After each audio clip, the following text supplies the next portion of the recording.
I should have paid more attention to the missing cat poster. By Micah Edwards. Brought to you by Midnight Pasta. Missing cat, the poster said.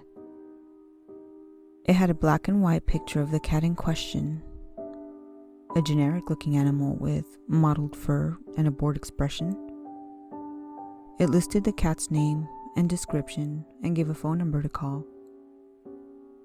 I silently wished the pet owners luck as I jogged by, but I didn't slow down to examine the poster. It was a cat. It had wandered off outside as cats do. But for their sake, I hoped it's found its way home again. But I certainly wasn't about to go looking for it.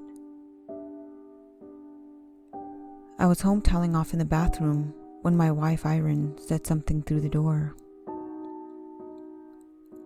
"What was that?" I called, opening the door as I rubbed the towel vigorously over my head. "I said, have you seen Footsie today? The neighbor's cat. Was he outside when you came back from your run?" I only sort of knew that the neighbors even had a cat. Thinking about it, I could summon up a vague image of a cat that laid out on the neighbor's porch railings a lot, watching the neighborhood. Whiskers, short hair, sort of a brownish color. Maybe the one I'd seen on the poster. I hazarded a guess. "Is he still missing? I saw the posters up today." "No, Footsie." Irene gave an exasperated sigh. "The neighbor's cat? You know, the Garcias right next door? The one up on the posters is Elvis. He belongs to the Morrises down the street. He's been missing for a couple of days." "Oh, Footsie," I said. "Sorry, I didn't hear you right. Anyway, no, I haven't seen him." "What if we have some kind of cat snatcher in the area?" asked Irene. "Then we better keep our cat indoors," I told her jokingly. "So you're saying we can get a cat then?" she asked. "Wait, are you the one that's been stealing the cats? Am I going to find cats in this house?" "No," she laughed. We'll see about that." I walked out of the bathroom, calling for cats.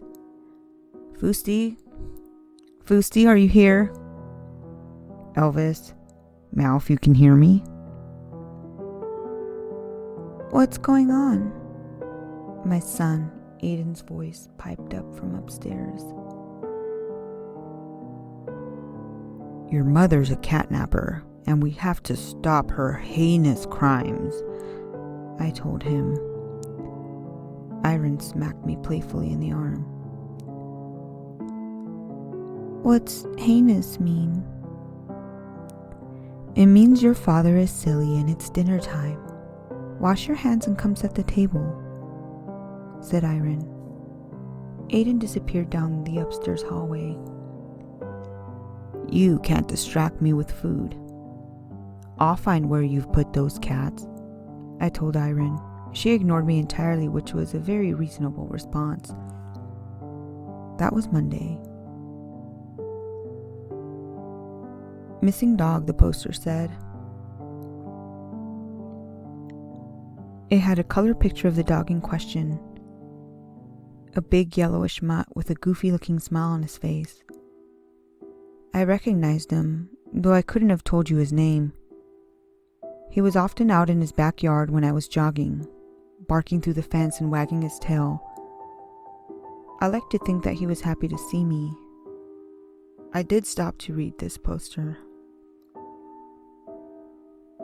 It said his name was Embo. He was the Carmichaels, and that he had gone missing from their backyard, probably jumped the fence. Dogs can jump a lot higher than people think.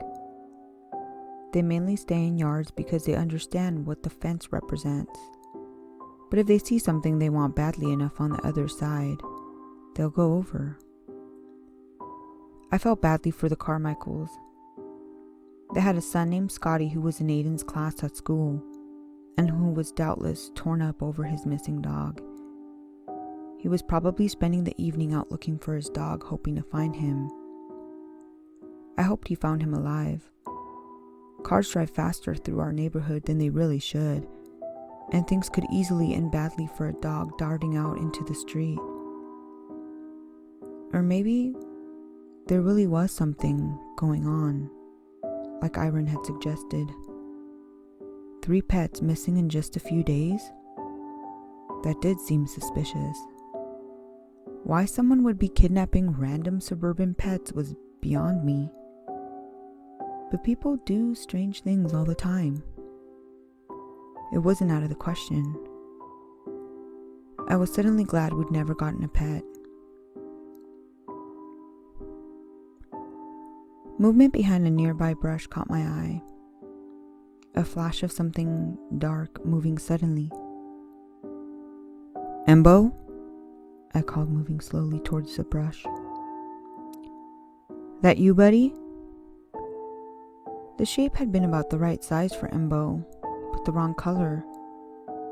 He was some sort of yellow lab mix, but the shape I'd seen was dark, almost black. Still, it was late evening, and the shape was in a shadow. So I told myself that it might be him. And if he'd been lost, he could be Muddy, something like that. In any case, it seemed worth checking out. "Embo." I was nearly at the bush now. Everything was still. "Embo, you back there?" My slow movements carried me around the edge of the bush and revealed nothing. Just grass and leaves on the ground, same as on the side I'd come from. Confused, I crouched down and looked under the bush, even poked my hand inside to wrestle around. I hadn't seen anything move away, but there was just nothing there. After a minute of looking, I gave up and jogged home. That was Wednesday. Amber Alert, my phone said. Scott Carmichael, age 9, was missing. Last seen in his neighborhood the previous night. Shaggy blonde hair, brown eyes, jeans and a t-shirt. Be on the lookout. I picked Aiden up from school instead of letting him take the bus. Obviously, nothing was going to happen on the bus, but still. The school parking lot was jammed with parents who all had the same ideas as me. A few people tried to make small talk, but mostly we just stared at the doors and waited for our kids to come out. The atmosphere was tense. They hadn't told Aiden's class that Scotty was missing, so Irene and I didn't talk about it either. We had pizza for dinner and cuddled on the couch as a family while we watched movies. Aiden must have known something was up because, ordinarily, he'd never have put up with that much physical contact from his mother and I anymore. He'd gotten too cool for cuddles in the last year or so. In the middle of the movie, I saw Aiden's attention shift to the front door. I followed his glance, but didn't see anything. "You expecting someone?" I asked him jokingly. Aiden smiled and shook his head. "No, His smile slowly faded as he thought. "I just thought I saw something, Dad. It was just a shadow, though." I thought about the bush the previous night, and I turned to look at the door again. It was only a door, though. I let the movie recapture my attention. Eventually, I carried Aiden up to bed. I had to extract him from Iren's arms. She locked on and had fallen asleep. If she hadn't woken up and let go, I don't think I would have been able to pry him loose. That was Thursday. Iren woke me up with the news. Get up, Aiden's missing. Her voice was tightly controlled, tinged with hysteria. Adrenaline shot through my veins, and I was instantly, totally awake. We went to Aiden's room together. He wasn't there. His window was latched and the doors to the house were still locked. His shoes were still by the front door. His sheets were tucked up like he was still sleeping in them, like he'd never gotten up at all. It was just as if he just vanished directly from the bed. We searched the house together. We checked all of the main rooms, then went down to the basement and did a systematic search. We checked behind every shelf, shook every box. We called out his name, hoping to hear a cry for help or even a giggle that would suggest this had all been a stupid prank. Apart from us, the house was silent. We looked in every cupboard, every closet. When we reached the second floor, I looked at the pull-down stairs for the attic. He can't have gotten in there, I said. We have to check, insisted Iren. Her eyes were wide and her breathing was ragged. I knew we'd find nothing. We both knew we'd find nothing. But I pulled down the stairs and climbed into the attic anyways. It was empty. Nothing but dust and insulation and mouse droppings. The light of the bare bulb cast strange shadows around the unfinished space. Aiden? I asked just in case, but I heard nothing but the hum of the air conditioner. He's not up here, I called down to Iren. There was no response. I turned to look down the ladder. She wasn't there. Shadows danced for a moment in the edge of my vision, and I turned quickly to see what cast them. Pain exploded as I hit my head on an exposed beam, staggering myself. I fell to one knee, eyes watering, and that was when I saw it for just a split second. I saw this in an instant. It was dark, chitinous, like a cicada. Its skin, shell, casing was a mottled brown, almost black. It had sharp, serrated legs, 6 of them. It stood upright on the hindmost pair, which bent backwards like a dog's. It was taller than Aiden, close to 5 feet tall. It gave an impression of hunger, of anger, and of teeth. It looked at me in that flash, and I felt scrutinized. It saw me.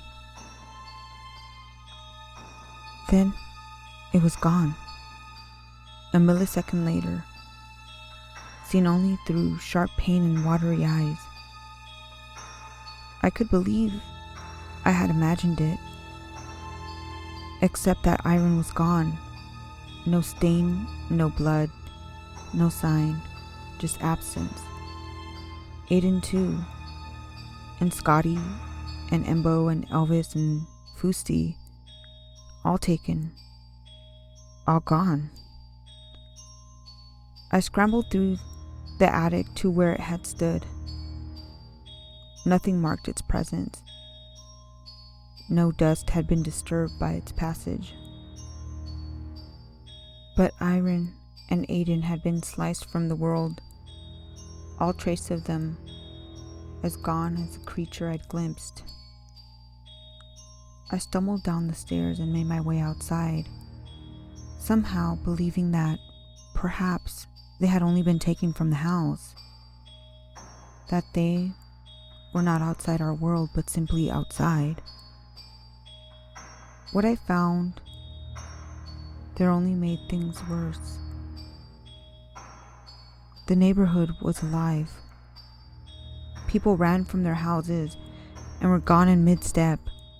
Men and women called out to their spouses for their children, their frantic cries unanswered. As people realized what was happening, they retreated to the dubious safety of their houses, shutting the doors and drawing the windows behind them in an effort to hide. I did not bother. My house had already failed as a sanctuary. I tried to gather people together to somehow fight back, but 2 people disappeared from our group in an instant, and the others scattered. I called the police, who sent a car over. I heard its siren approaching, and then a crash. The siren still sounding. I suspect that if I went to look, I would find an empty car still running. I don't know why I haven't been taken.